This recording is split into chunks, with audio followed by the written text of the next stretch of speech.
दोस्तों, जल्दी से आप अपने चैनल और गुरुजी को सब्सक्राइब करें और इस घंटी पर क्लिक कर दें ताकि आपको पता चल जाए कि आपका इंग्लिश का पीरियड शुरू हो चुका है। हेलो एवरीवन, कैसे हो आप लोग? आई होप सभी बहुत बढ़िया होंगे बच्चों। तो मिस्ट्री ऑफ इंग्लिश लिटरेचर में कंटिन्यू करते हैं। हमने शेक्सपियर पढ़ लिया था, अब हम पढ़ेंगे दूसरे एलिजाबेथन एज के या फिर थोड़े पोस्ट एलिजाबेथन एज में कौन कौन से ड्रामेटिस्ट थे, उनके बारे में हम लोग देखेंगे।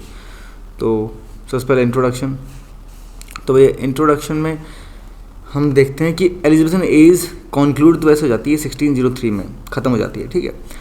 बट कुछ ऐसे राइटर्स थे, मतलब क्योंकि देखो ऑब्वियस सी बात है, एजेस तो हम इंसान ने बनाई है, कौन सी किस काल से किस काल तक थी, ठीक है। तो इसमें ऐसा है कि कई ऐसे राइटर्स थे जो एलिजाबेथन एज में पैदा हुए, उन्होंने लिखा भी काफ़ी कुछ एलिजाबेथन एज में, परंतु उन्होंने फिर कुछ राइटिंग्स अपनी उसके बाद में भी लिखी है, यानी कंटिन्यूएशन रहा है उनका, मतलब कंटिन्यू रहा है उनका आगे लिखना। So basically they used to belong to the Elizabethan age, परंतु उसके बाद में वो जैकोबिन और कैरोलिन एज में भी लिखते रहे। तो फिर हम लोग ऐसे राइटर्स को भी कुछ कवर कर लेंगे इसी लेक्चर के साथ में, जो मतलब सिर्फ एलिजाबेथन एज में ही नहीं आ रहे हैं, परंतु वो जैकोबिन और कैरोलिन एज में भी आ रहे हैं आगे, ठीक है। जिनमें से बेन जॉनसन, क्योंकि देखो 1573 में जन्म हुआ एंड 1637 में डेथ हुई, सो वो एलिजाबेथन एज के भी थे, वो जैकोबिन और कैरोलिन एज के भी थे। तो जॉनसन को कंसीडर किया जाता है, मतलब ग्रेटेस्ट ऑफ राइटर्स में कंसीडर किया जाता है अगर ड्रामा के बारे में देखा जाए तो। शेक्सपियर के बाद में, यानी विलियम शेक्सपियर के बाद में सबसे बड़े ड्रामेटिस्ट में इनको माना जाता है। इनका जो एपिटैफ है, यानी कि इनकी जो ग्रेव है, कब्र है, उसके ऊपर जो पत्थर लगा हुआ है उस पर भी लिखा भी हुआ है। इन पे क्या लिखा हुआ है, एक शॉर्ट और बेसिकली ओके मिस्टेक है, इससे शॉर्ट होगा, ठीक है। शॉर्ट एंड सिंपल मैसेज है, ओ रेयर बेन जॉनसन। क्या लिखा हुआ है, ओ रेयर बेन जॉनसन। मतलब कहने का मतलब उन जैसा कोई दूसरा मिलना मुश्किल का है। तो rare Ben Jonson, he was a rare person, rare dramatist, rare मतलब रेयर जीनियस बोल सकते हैं इस तरह का। तो उनके डिसिपल्स, उनके जो कह सकते हैं शिष्य थे, शिष्य लोग थे, उसमें कह सकते हो कि उनको कहा जाता था सन्स या ट्राइब ऑफ बैन। आपको मेरी आवाज़ थोड़ी डिस्टॉर्ट लग रही होगी, सर्दी के मारे ज़बान सब जम चुकी है तो ना कई बार शब्द क्या होते हैं क्लियरली आ नहीं रहे, ठीक है, क्योंकि मैं भी आधी रात को वीडियो बना रहा हूँ, सीधी सी बात ये है तो उनके जो डिसाइपल्स थे उनको कहते हैं सन्स या ट्राइब ऑफ बैन, ठीक है, यानी कि बेटे बोलते हैं उनके एक तरीके से या उनकी ट्राइब, उनके कबीले के लोग, ऐसे कहने का मतलब, क्योंकि वो ऑब्वियस बात है, ये क्या है, ये एक्चुअल में टाइटल दे दिए गए एक तरीके से कि उनके जो फॉलोअर्स थे उनको सन्स कहा गया या फिर ट्राइब ऑफ बैन। अब जो बेन जॉनसन है ये एक्चुअल में पॉपुलर किस चीज़ के लिए हैं, ये पॉपुलर हैं रिफॉर्मिंग एलिजाबेथन एज स्टेज, यानी कि एलिजाबेथन स्टेज जो था ना, यानी एलिजाबेथन एज के दौरान लिखा जाने वाला ड्रामा या प्ले जो थे उनको सुधारने में इनका बड़ा योगदान था। क्यों भाई, ऐसा क्या चीज़ें बिगड़ गई थी इनको सुधारने की ज़रूरत पड़ी? तो देखो ऐसा था कि रोमांटिक एलिमेंट्स आने लग गए प्लेज में, वो क्लासिकल यूनिटीज़ को फॉलो नहीं कर रहे थे। क्लासिकल यूनिटीज़ मतलब टाइम की, प्लेस की, वो यूनिटीज़ को फॉलो नहीं कर रहे थे। एनाक्रोनिज्म आ गया था। होता क्या था कि बेसिकली, क्योंकि देखो सिंपल सी बात है, पहले जो क्लासिकल प्लेज होते थे ना वो एक दिन में शुरू होते थे, उसी दिन की कहानी होती थी पूरी पूरी और एक ही जगह की होती थी। अब जैसे मूवीज़ बनती है ना, एक सीन यहाँ शूट हो रहा है, दूसरा सीन कहीं और शूट हो रहा है, तीसरा सीन कहीं और शूट हो रहा है, ऐसे नहीं होता था। प्लेज में कहानी एक ही दिन की होती थी और एक ही जगह की होती थी, सारी बातचीत, सारे कैरेक्टर्स एक ही जगह पर होते थे। अब इस एलिजाबेथन एज में क्या हुआ, कुछ राइटर्स, इवन शेक्सपियर हो गया और भी कई राइटर्स थे, उन्होंने क्या कर दिया कि जगह बदलना स्टार्ट कर दिया। एक सीन यहाँ से ले लिया, एक सीन कहीं और का है, एक सीन कहीं और का है, वैसे स्टार्ट कर दिया। तो ये एक्चुअल में क्लासिकल यूनिटीज़ को ब्रेक करने वाली बात हो गई कि भाई आप इस तरह का प्ले बना रहे हो जो कि हमारे क्लासिकल रूल्स हैं उनके अगेंस्ट में एक तरीके से, ठीक है।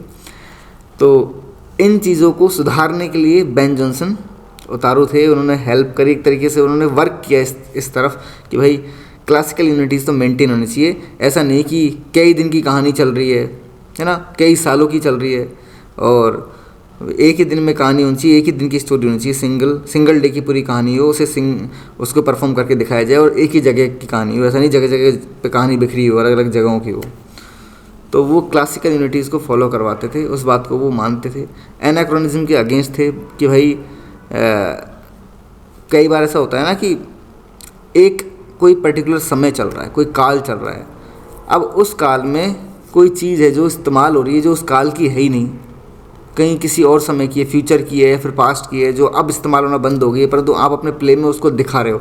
मैंने एक एग्जांपल पहले भी दिया था ये चीज़ शायद, कि जूलियस सीजर जो प्ले है शेक्सपियर का, वो जूलियस सीजर की कहानी है 48-46 BC, पुरानी कहानी है, मतलब कहने का मतलब वो भी ईसा मसीहा की पूर्व की कहानी है, ठीक है।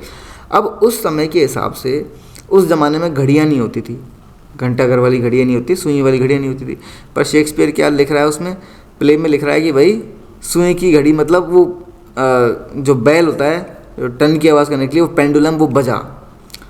अब वो कैसे बच सकता है, क्योंकि उस टाइम पे ऐसी घड़ियाँ नहीं होती थी। उस ज़माने में तो सूरज की रोशनी, छाया, परछाई ये देख के टाइम का पता लगाते थे। तो ये एनाक्रोनिज्म वाली चीज़ हो गई कि भाई आप उस एक पर्टिकुलर टाइम फ्रेम या पीरियड के दौरान जैसी चीज़ें होती हैं उन चीज़ों को वैसा इस्तेमाल बता नहीं रहे हो, आप उस समय से परे जा रहे हो, या तो फ्यूचर में जा रहे हो या फिर पास्ट में जा रहे हो। तो ठीक है, जूलियस सीजर की कहानी में मतलब घड़ियों का इस्तेमाल दिखा रहा है उस तरीके से जैसा कि 15वीं-16वीं शताब्दी में मतलब शुरुआत हुई थी उनका इस्तेमाल होना, वैसी चीज़ों को वो उससे 1500 साल पहले दिखा रहा है। तो वो चीज़ एक तरीके से बेन जॉनसन को पसंद नहीं आ रही थी कि इस तरह से नहीं होना चाहिए कि आप जिस समय की चीज़ है उसको उसी समय के हिसाब से दिखाया जाए, ठीक है। तो इस थिंग्स के लिए, इन चीज़ों के लिए भैया उन्होंने शेक्सपियर को बड़ा क्रिटिसाइज़ किया कि ये यूनिटीज़ भी ब्रेक कर रहा है, एनाक्रोनिज्म को भी मतलब उठा के ला रहा है अपने प्लेज में, मतलब एक टाइम की चीज़ को नहीं दिखाई जा रही उस समय के अनुसार कि वो जैसी उस समय हुआ करती थी वैसे दिखाई जानी चाहिए, है ना। ऊपर से रोमांटिक एलिमेंट्स भी आ रहे हैं। लोग पहले क्या होता था कि जो प्लेज होते थे वो इमेजिनेशन या इमोशंस से ज़्यादा नॉलेज या फिर किसी पर्टिकुलर इवेंट को दर्शाते हुए होते थे। अब क्या हो गया, फ्रीडम, इमेजिनेशन, सेंसुअसनेस ये सब आने लग गई प्लेज में। तो और ऊपर से तो ये सब चीज़ें आने लगी तो हुआ ये कि प्लेज अब थोड़े से ज़्यादा उस तरह के होने लगे कि प्ले पर रोमांस दिखाया जा रहा है ना, थोड़ी ऑब्सेनिटी आने लग गई, यानी कि लोग इमोरल एलिमेंट्स दिखाए जाने लगे, फिजिकल रिलेशनशिप हल्का फुल्का ऐसे सीन, खून खराबा ज़्यादा दिखाया जाने लगा है। तो वो ऐसे एलिमेंट्स के अगेंस्ट में थे। अब देखो उनकी कॉमेडीज़ काफ़ी पॉपुलर थी बेन जॉनसन की, ट्रेजेडी से ज़्यादा उनकी कॉमेडीज़ पॉपुलर थी। Every man in his humour, ये इनका फेमस मतलब कॉमिक प्ले है। इसमें उन्होंने रोमांटिक कन्वेंशंस जो उस समय जो कंटेम्प्रेरी थिएटर में जो रोमांटिक कन्वेंशंस चल रही थी उनके अगेंस्ट में उन्होंने उनका मतलब कहने के बाद अटैक किया उन पे, उनके अगेंस्ट में गए, ठीक है। वो रियलिस्टिक कॉमेडीज़ के लिए जान जाते थे। उनके कॉमेडीज़ में आपको उस ज़माने में कैसा फैशन चल रहा है ना, क्या गलतियाँ थी लोगों की, मतलब क्या गलती लोग करते थे, उनमें क्या बुराइयाँ थी, लंदन में क्या फैशन चल रहा था, लोगों की क्या आदतें थी, क्या अच्छाइयाँ थी, क्या बुराइयाँ थी, वो सब वो उनके प्लेज में आपको दिख जाएंगी। यानी वो कंटेम्प्रेरी टाइम का जो लंदन था या इंग्लैंड था उसको शो करते हैं, ठीक है। अब उनकी जो कॉमेडीज़ हैं वो डिज़ाइन की गई हैं क्लासिकल रूल्स के आधार पर, बिल्कुल ऑब्वियस सी बात है। तो वो क्या करते थे, वो कॉमेडी दिखाने के लिए 4 ह्यूमर का इस्तेमाल करते थे कि भाई हमारे शरीर के अंदर 4 पर्टिकुलर फ्लूइड होते हैं, यानी लिक्विड पदार्थ होते हैं जो कि हमारा मूड चेंज करते रहते हैं। यानी उन लिक्विड की वजह से हमारे शरीर में हमारा मूड चेंज होता है और उस मूड के आधार पे मतलब वो कॉमेडी क्रिएट करते थे। वो 4 ह्यूमर्स हैं या 4 फ्लूइड से बोल सकते हैं, choler, bile, phlegm and blood, जो कि बेसिकली इंसान का मूड चेंज करते हैं, ठीक है। कॉलर से माना जाता है कि एक ऐसा लिक्विड है बॉडी में जिससे इंसान को गुस्सा आता है, एंगर, जब इसकी मात्रा बढ़ जाती है तो एंगर। ऐसे बाइल से डिप्रेशन आता है, क्या आता है, डिप्रेशन में चला जाता है। फ्लैम से क्या होता है, फ्लैम से आता है डिसइंटरेस्ट, एपैथी, यानी कि चीज़ों को नज़रअंदाज करना, इंटरेस्ट ना लेना, ठीक है। और ब्लड से क्या होता है कि फ्यूचर के बारे में थोड़ा हैप्पीनेस, एंटिसिपेट करना, थोड़ी अच्छी उम्मीद करना, थोड़ा मूड फ्रेश, हैप्पीनेस वाला ब्लड से। तो ये 4 तरह के लिक्विड बॉडी में पाए जाते हैं जिनमें से किसी की भी मात्रा बढ़ जाए तो इंसान का मूड चेंज हो जाता है। तो एक्चुअल में बेन जॉनसन इस एंशिएंट थॉट जो है ना, इसके आधार पे वो ये मतलब कॉमेडी क्रिएट करता था अपने प्लेज के अंदर, कि वो अपने कैरेक्टर्स में इस मतलब इन 4 जो फ्लूइड हैं, इनसे जो 4 तरह के मतलब मूड बनते हैं, उन्हीं के इर्द गिर्द वो अपनी कॉमेडी को दिखाते थे। तो उनके जो कैरेक्टराइजेशन होते थे, उनके नेम होते थे ना बेसिकली, वो भी वर्च्यूज़ और वाइसेस को दिखाते थे। मतलब उन्होंने अपने कैरेक्टरों के नाम भी बुराई और अच्छाइयों के नाम पे होते थे, यानी प्ले के अंदर कैरेक्टरों के नाम भी किसी न किसी बुराई या किसी अच्छाई के ऊपर आधार पर उनका नाम रखा जाता था। ठीक है, अब जैसे फॉर एग्जांपल ठीक है, इन्होंने एक बोबाडेल एग्जांपल दिया है, ठीक है, बट मैं एक चीज़ बता दूं, क्योंकि इनका इतना स्ट्रिक्टली फॉलो करते थे क्लासिकल रूल्स को कि अब जनता का टेस्ट धीरे धीरे बदल रहा था। उनको ये चीज़ें बोरिंग लगने लगी कि भाई एक सर्टेन लेवल तक इंटरेस्ट आ रहा है, फिर उसके बाद में मज़ा नहीं आ रहा, मतलब सीधी सी बात है। तो बड़े ही प्रेडिक्टेबल, अब लोगों को थोड़ा सा ज़्यादा रोमांच चाहिए, इंटरेस्ट चाहिए कि सडनली अनप्रेडिक्टेबल चीज़ें हो जाए एकदम स्टेज पे, कहानी में सडन मोड़ आ जाए एकदम, जिसका उन्होंने उम्मीद न किया हो वैसा कुछ हो जाए। तो ये इन्हीं 4 मूड के आधार पे कॉमेडी रचते थे, तो प्रिडिक्टेबल कॉमेडी हो जाती थी, मोनोटोनस बोरिंग हो जाती थी, तो लोगों को धीरे धीरे वो पसंद इतनी आने नहीं लगी।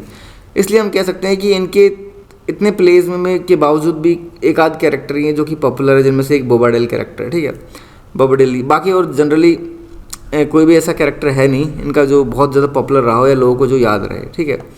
अब इनकी जो सबसे ज़्यादा डिलाइटफुल कॉमेडी रही जिसे माना जाता है वो एपिसन मानी जाती है। द साइलेंट वुमन भी उसका टाइटल है, एपिसन या फिर द साइलेंट वुमन। इनका एक सॉन्ग मतलब drink to me only with thine eyes, ये एक प्ले के अंदर ही है, ठीक है। तो ये काफ़ी पॉपुलर रहा है, ये एक तरह से एक पोइट्री की तरह भी देखी जाती है इसको, ये लाइन, और ये बहुत पॉपुलर पोएम रही है इंग्लिश लैंग्वेज की। Drink to me only with thine eyes, ये गाना भी है ये, ठीक है, सॉन्ग ही था बेसिकली, उसे पोइट्री मान लो, सॉन्ग पोइट्री होती है बेसिकली, ठीक है।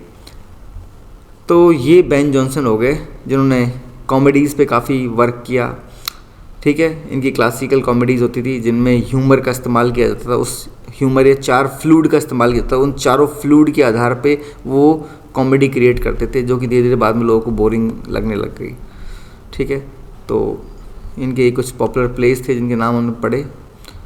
अब हम कंक्लूजन की तरफ आते हैं इसके कि भाई देखो, इस तरीके से बेन जॉनसन ने क्लासिकल स्पिरिट ऑफ रियलिज्म को इन्फ्यूज़ किया, यानी डाला उस वक्त के प्लेज में कि भाई क्लासिकल रूल्स फॉलो होने चाहिए, रियलिस्टिक कॉमेडी होनी चाहिए, रियलिस्टिक चीज़ें उस समय की जो समाज में चल रही है उनको दिखाया जाना चाहिए और क्लासिकल नियमों के आधार पर दिखाया जाना चाहिए, ठीक है।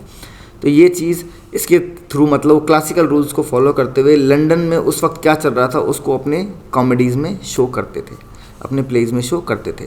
उस वक्त का फैशन, उस वक्त की वर्च्यूज़, उस वक्त की वाइसेज यानी बुराइयाँ, अच्छाइयाँ, फैशन, सबको वो दर्शाते थे अपने प्लेज के अंदर।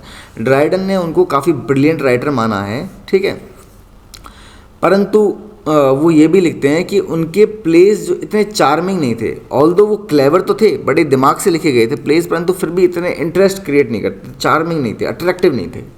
इसलिए वो लिखते भी हैं कि आई एडमायर हिम, मैं उनकी प्रशंसा करता हूँ, मैं बेन जॉनसन की प्रशंसा करता हूँ कि बड़े क्लेवर राइटर थे, परंतु बट आई लव शेक्सपियर, परंतु मैं शेक्सपियर से प्यार करता हूँ, मुझे शेक्सपियर ज़्यादा पसंद है। क्यों? क्योंकि उसके प्लेज इंटरेस्टिंग लगते थे इनको, है ना, और इनके प्लेज अच्छे होते थे परंतु वो इतने इंटरेस्टिंग नहीं होते थे, ठीक है। यानी लिखने की एबिलिटी में कोई कमी नहीं थी। बेन जॉनसन को बोलते बहुत अच्छे राइटर थे, परंतु उन रूल्स में बंधे हुए थे जिन रूल्स से उनको बाहर आने की आवश्यकता थी, परंतु वो आ नहीं पा रहे थे उनसे बाहर, उनको स्ट्रिक्टली फॉलो करते थे। इस वजह से उनके प्लेस थोड़े से बोरिंग, प्रिडिक्टेबल, मोनोटोनस होने लग गए थे। अब देखो जॉर्ज चैपमैन, इनकी पॉपुलैरिटी 2 वर्क्स पे डिपेंड करती है। पहली बात तो ये कि भाई इन्होंने क्या किया, हीरो एंड लिएंडर, ये मार्लोव का फेमस, क्रिस्टोफर मार्लोव का फेमस वर्क था हीरो एंड लिएंडर, जो कि इनकम्प्लीट रह गया था, मार्लोव की डेथ हो गई थी, उसको इन्होंने जॉर्ज चैपमैन ने कंप्लीट किया, ठीक है। सेकंड चीज़ क्या हुई कि इन्होंने बेन जॉनसन और मार्स्टन के साथ में कोलैबोरेट किया, उनके साथ में मिलके एक प्ले लिखा ईस्टवर्ड हो, ईस्टवर्ड हो, ये पॉपुलर प्ले है इनका, जॉर्ज चैपमैन का, ठीक है। तो 2 काम हो गए, हीरो एंड लिएंडर को फिनिश कर दिया, कंप्लीट कर दिया, और ईस्टवर्ड हो इन्होंने मिलके लिखा बेन जॉनसन और मार्स्टन के साथ में। अब थॉमस डेकर, देखो थॉमस डेकर वैसे तो गिफ्टेड ड्रामेटिस्ट थे, बड़े टैलेंटेड ड्रामेटिस्ट थे उनकी जो कॉमेडीज़ थी वो बहुत ज़्यादा रियलिस्टिक थी दूसरे ड्रामेटिस्ट के मुकाबले। वो उस वक्त के कंटेम्प्रेरी लंदन को रियलिस्टिकली दिखाते थे, तो मतलब ये भी रियलिज्म को शो करते थे, जैसा उस वक्त चल रहा था लंदन में उसको ही शो करते थे, ठीक है। इनका जो सबसे फेमस प्ले है वो द शू मेकर्स हॉलीडे है, जो 1600 में आया, तो ये याद रखने वाली चीज़ है इनके बारे में, ठीक है, द शू मेकर्स हॉलीडे।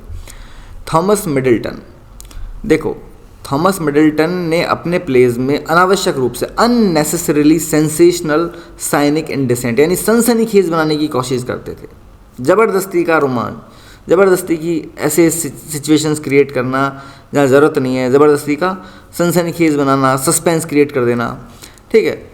साइनिक थोड़े से मतलब साइनिक होता है इस तरह से देखा जाए तो पागलपन की हद तक चले जाते थे और इनडिसेंट प्ले के अंदर ऐसी चीज़ों को दिखाते थे जो कि नहीं दिखानी चाहिए थी। मतलब आप बोल सकते हो जो नैतिक तौर पे मॉरली सही नहीं लगती हैं, चाहे वो फिजिकल रिलेशनशिप्स हो, चाहे एक्स्ट्रा वायलेंस हो, ऐसी चीज़ें जो दिखने में इनडिसेंट लगे, सभ्य ना लगें, सच अच्छी ना लगें, उनको भी प्ले में दिखा देते थे।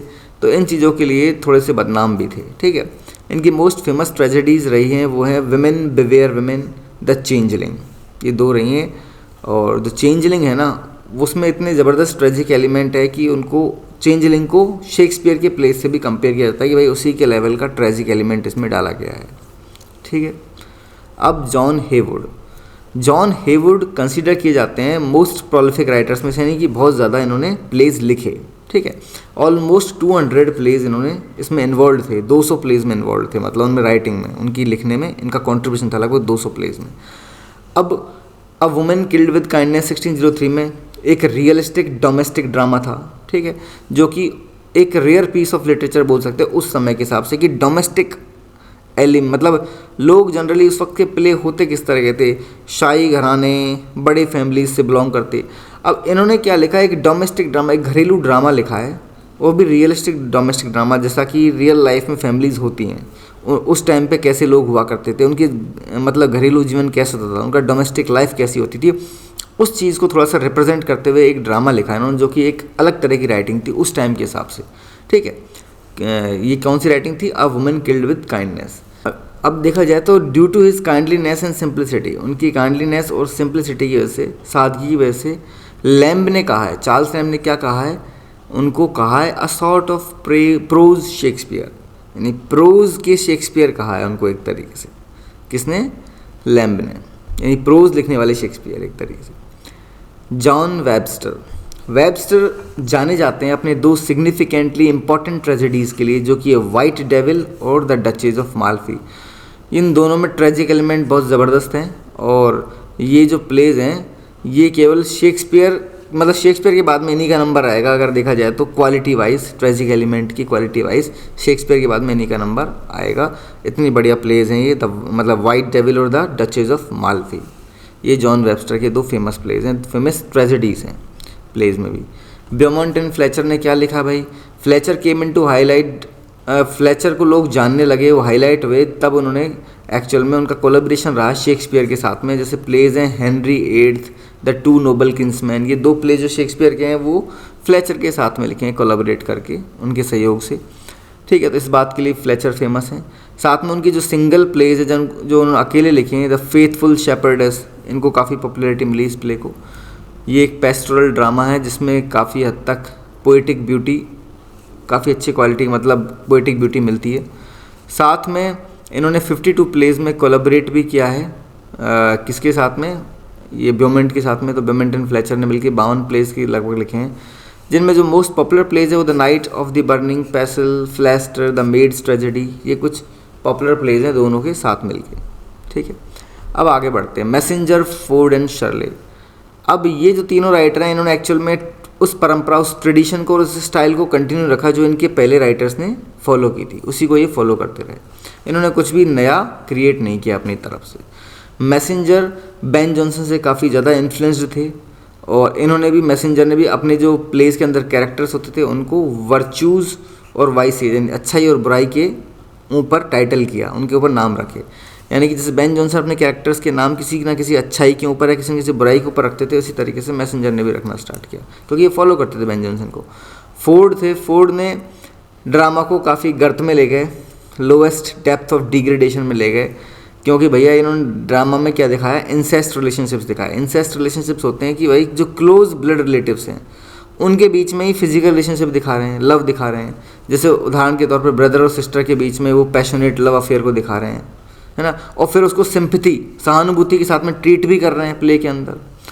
तो इस वजह से फोर्ड के बारे में बोला जाता है कि भैया इन्होंने प्ले को काफ़ी लो लेवल तक ले गए, इतनी लो क्वालिटी तक ले जाने की आवश्यकता नहीं थी। ऐसी चीज़ें मतलब स्टेज पे दिखानी नहीं होती हैं, इस तरह के रिलेशनशिप्स को बढ़ावा नहीं देना होता है।